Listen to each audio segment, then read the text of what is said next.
Does Everything by Milton Bloch. Scene 1. The characters are Manny and his wife Jackie.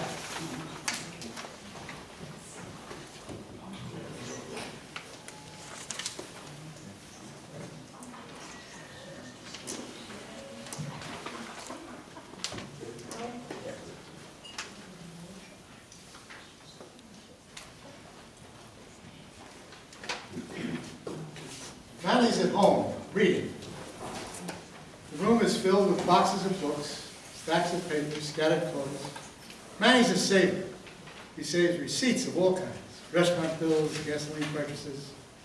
Strewn around the room are pairs of shoes, clothing bags and ties and a music stand. Jackie, his wife, walks into the room. Manny, when are you going to clean up this mess? You promised to clean it up. You'll get sick from all this dust. Don't you have any respect for our guests? We're having the Robyns over tonight. One look at your room and they will faint. What makes you think they'll come upstairs? Besides, I keep my door closed.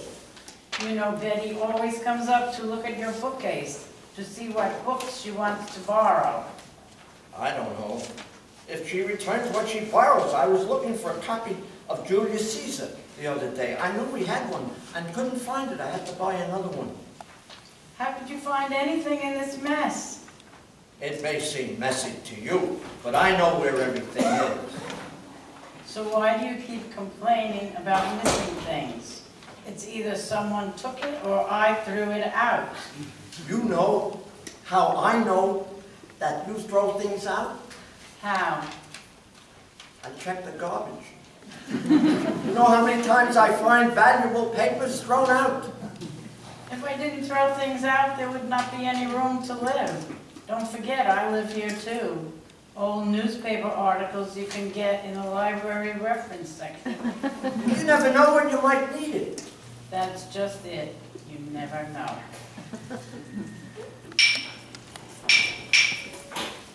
Scene 2. Exotica. A romantic telephone call.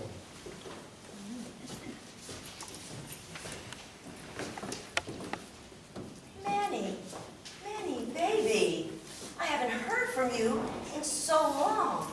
It seems like it's been months. I've been meaning to call, but things have been crazy. Oh, Manny, I was thinking about the last time we were getting together, and I was so horny.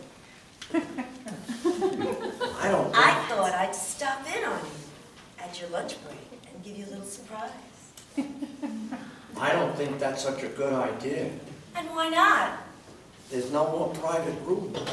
What happened to the private room? Turned into storage. They took out the couch and all the furniture, and all that's left are storage objects. Oh, so it's back to my place? I'll be over on Sunday. I'll be waiting. Scene 3. In the haberdashery. Manny is being fitted for new outfits.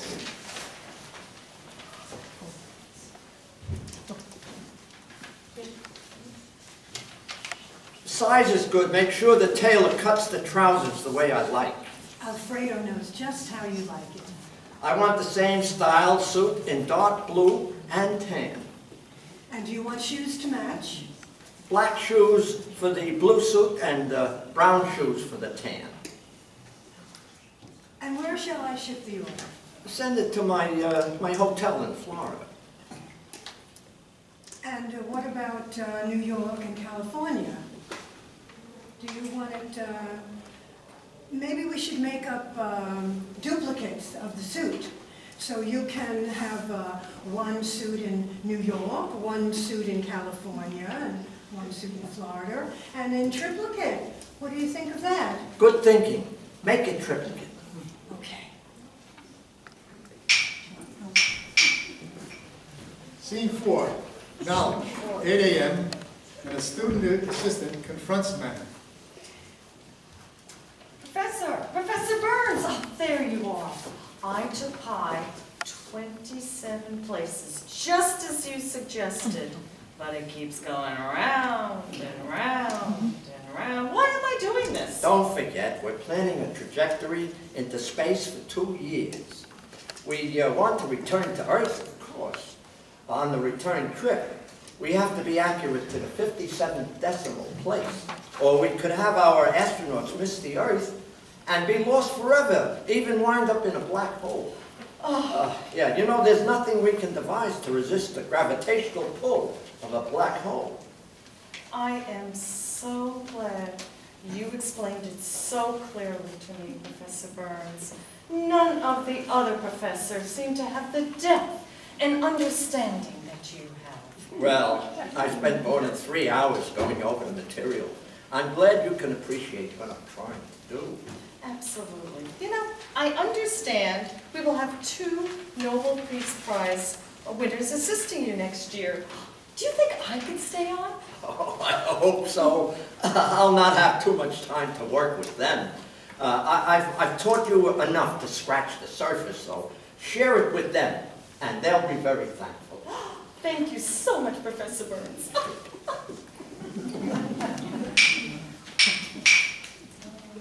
Scene 5, Power. The nominating committee chairman of the Esperanto Party, Alfred Total, is conferencing with Manny. He's trying to convince him to run for president. Mr. Burns, the Esperanto Party, if it is to be successful, needs you to run for president. You realize I have to give up my work? Well, the major effort would be in televising. All it would take is maximum of 15 hours of television promotion. Once we had the television material in the can, you could let the team do the work. We would do everything, even during the term after the election. Sounds promising. Naturally, I would give you the broad outline of my policy. Well, we would continue to run interference no matter what the occasion. You would also have sole discretionary decision for pressing the button. It will be with you at all times. Your wife would have it in her briefcase, so that no one can steal it. What if she was attending one of the grandchildren's birthday parties? Well, we'd have a fail-safe infrared laser signal that she would know what your decision was. I'll need 24 hours for my decision. Why so long? I have to get the okay of my wife.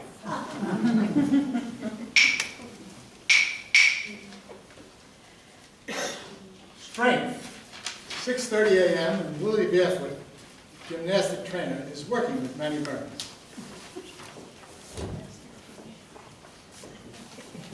Mr. Burns, we've gone through almost the whole Canadian exercise manual, and I strongly suggest you to quit now. Quit? That's enough. Are you That's enough. kidding? Only 75 push-ups? That's kid stuff. It's not just the push-ups, Mr. Burns, it's the sit-ups and the runs in place. So what if I go over a minute or two? Well, if you weren't so adamant about the 50-pound weight, I mean, I already gave you a couple of minutes there. I'm prepared to give you maybe another minute or two. I promise to stay at the 50-pound level. That way my press will improve, and I'll do another 15 minutes. Yeah. And it's just that your blood pressure is so low, 115/65, that I gave you the extra time anyway. But how's your prostate? Well, it's okay. It couldn't be better. I think you need a colonoscopy.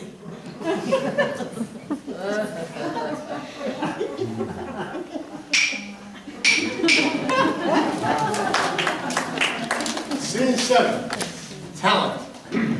Frank Rubino is working with Manny, who is singing with the Neapolitan String Orchestra in concert.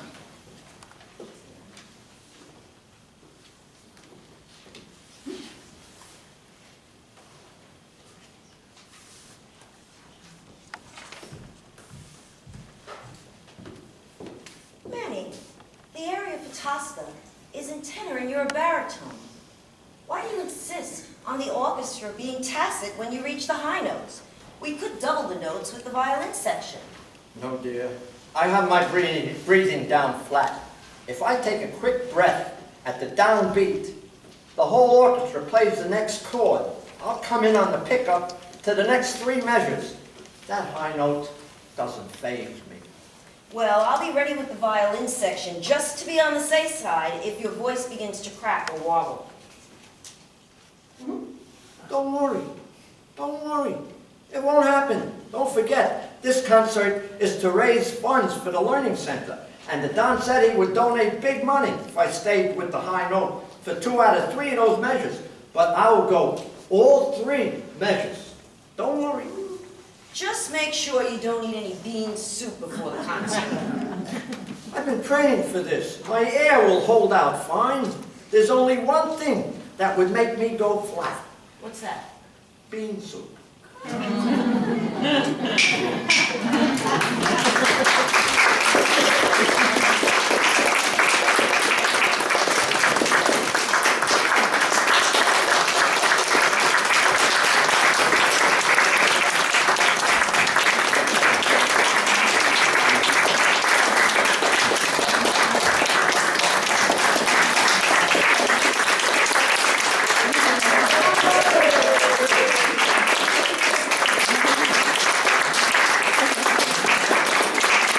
Thank you all for coming. Thank you so much. Thank you, Milton. We are the Milton